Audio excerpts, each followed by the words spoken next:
Hello Aries, welcome in or welcome back to Go With The Flow Tarot.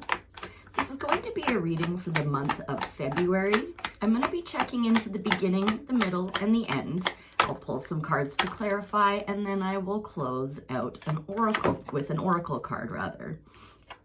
What I will say, Aries, is during your pre-shuffle, the Page of Pentacles came out once, the Page of Cups came out once, and the Page of Pentacles made a second appearance. So I have a feeling you're going to have some offers coming through for you in the month of February. Definitely some new offers, or at the very least one new offer, because for the beginning of the month you have pulled the Fool for your overall general energy. So the Fool is, of course, taking a leap of faith in a brand new direction. And it looks like it's going to be a pretty exciting one with all that page energy showing up for you.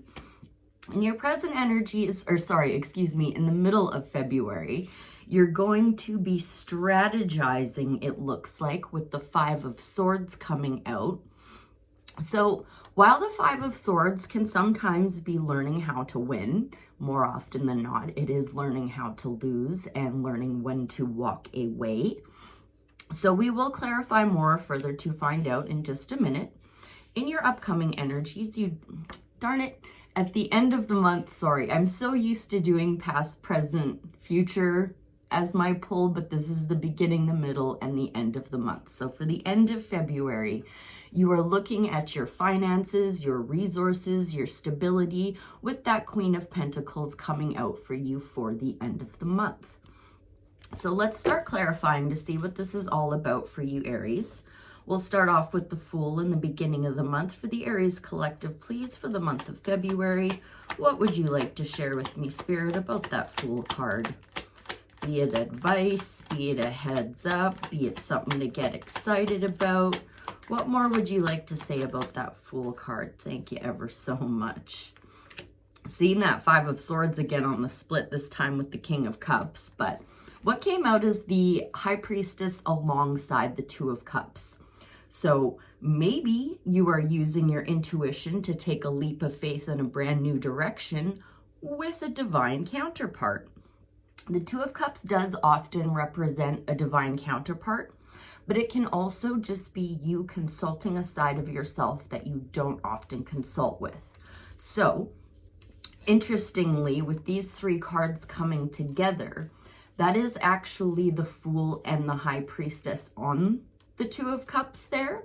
So if you're not dealing with a partnership, and this could even just be like a work partnership, right? If you're not dealing with another person in any way, then this is you either being someone who typically is cool with taking a leap of faith in a brand new direction without putting too much thought into it, or you're the type of person that likes to rely on your intuition, your past experiences. Whichever one you identify more with, Spirit is asking you to do a role reversal there and start embodying more of the other role, the one you don't often consult with.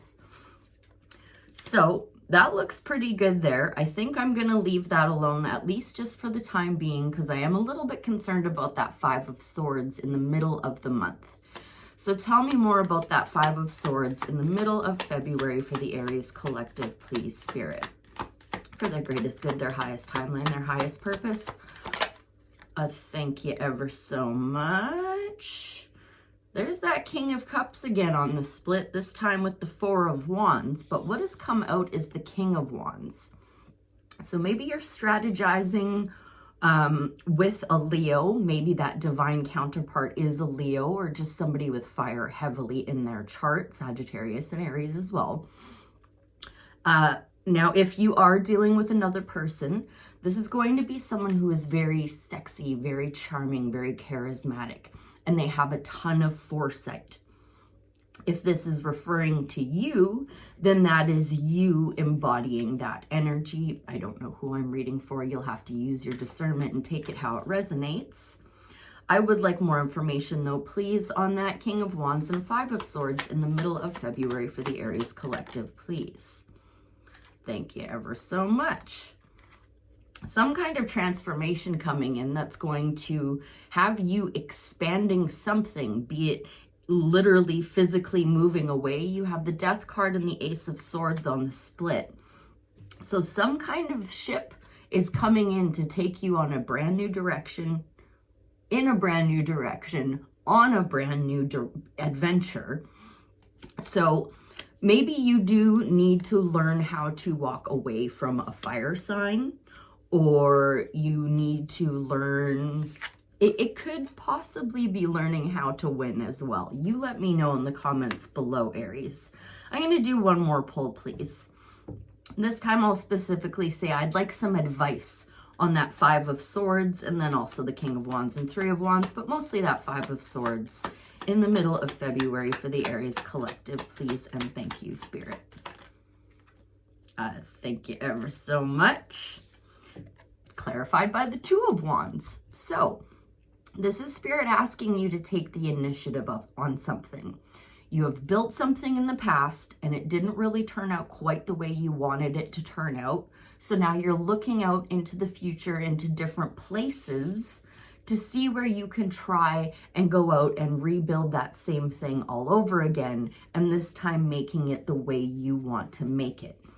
But Spirit is going to want you to take the initiative on that, because with the Two of Wands, he is just standing there and planning and thinking. He's not taking any physical movement forward. And again, with the Three of Wands, he is just standing there watching and waiting for his ships to come in. Why aren't you packing your bags? Why aren't you making your passport up to date, making sure it's up to date? You know, things of that nature. Get prepared for this new adventure. And it could be multiple new adventures, because I did see that Page of Pentacles twice and the Page of Cups once. So be ready for some expansion, especially around the middle of February, Aries. Let's move into that Queen of Pentacles now, please, Spirit. The Queen of Pentacles for the end of February for the Aries collective. What would you like to share about that? Advice, heads up. Ooh. Thank you so much. I keep seeing that Ace of Swords. Oh, and we've got another page coming out. So we have the, clarifying the Queen of Pentacles, we have the Page of Swords, the Queen of Wands, and the Queen of Swords. Queen of Wands, of course, being the King of Wands' divine counterpart. And this is the Two of Cups. That is a divine match. So if you are looking for love, you could be taking that leap of faith. It looks like maybe you're just starting to get to know them in the beginning of February. And then in the middle and more towards the end, you're actually going to be gaining some clarity and some confidence around this connection. The Queen of Wands is all about being self-assured. She does not care what other people think. She's very positively future focused. And you know what? The Queen of Pentacles is rather positively future focused as well. So it looks like you're looking really, really good towards the end of February. Possibly some kind of message coming in that is going to provide you with some clarity. Now, the Page of Swords is someone that asks you to make sure that you've dotted all your I's, crossed all your T's. Be very inquisitive, be very intellectually inquisitive about whatever this offer or person is. And you will gain clarity with that Queen of Swords coming out. Now, one thing to note with the Queen of Swords is she's just finished learning how to tell when people are coming correct and when they're not. So she's still a little bit guarded. She's still a little bit jaded. That's why she's got her sword up there ready to lop your head off if you don't bring exactly what you said you were going to bring to the table. So just a little side note with that. I don't think we need to be too concerned about it. I just like to mention that with the Queen of Swords, you know, maybe ease up just a little bit. I know you just finished that learning curve there and you're trying to avoid any future mistakes or pain, but maybe lower the sword just a little bit. Maybe instead of having it totally upright, just lower it just a little bit. But no, I think you're looking really, really good. Stepping into the end of February, really embracing and embodying a lot of feminine energy, whether you're male or female, it does not matter. We both possess feminine and masculine energies. So feminine energy just being really more open and ready to receive and less action oriented. But that looks really good. Excuse me, Aries. I'm going to grab this other deck now and see if there's any more advice left from the tarot for the Aries collective before I close out with that oracle card. Trust your intuition. You're about to collect a harvest, and it is going to be everything you want and desire with the 10 of Pentacles coming out. I was feeling really good about all those queens sitting together, and this 10 of Pentacles comes out and just clarifies it for me, or just reaffirms it for me, rather, that this is going to bring you either a wealth of knowledge or literal, actual, tangible, physical wealth. Let me know how that goes for you, Aries. I think to close out with, for the month of February, let's get Aries' Sacred Creators Oracle. That's the one I'm vibing on right now. For the Aries collective, please, to put a pretty little bow on this monthly reading. If there's any advice that I missed, thank you. You pulled 2. I think I'm going to go with gratitude again. Let's go with number 37, gratitude again. 37 adds up to 10. This is a 10-year. Essential meanings. Gratitude for life, a new level of manifestation skills, witnessing small miracles, abundance and prosperity, mindset ascension, self-care message, not doing the work, shaky beliefs, complaining, seeing oneself as a victim of circumstance. So I feel like this could probably be speaking fairly heavily to that 5 of Swords there. We live in a post-The Secret world. And during the last decade, we've learned a lot about gratitude, positive thinking, and what's possible with the right mindset. There are still many people who believe magical thinking is a load of poppycock, and even more who are fence sitters who dabble now and then just in case it brings them $1 million check in the mail. Excuse me. So it's time to get real about gratitude again. Every time we repeat something, we get better at it, right? Did you tie your shoelace the first time you tried to? Okay, maybe you did, but lots of us had to practice that chisel.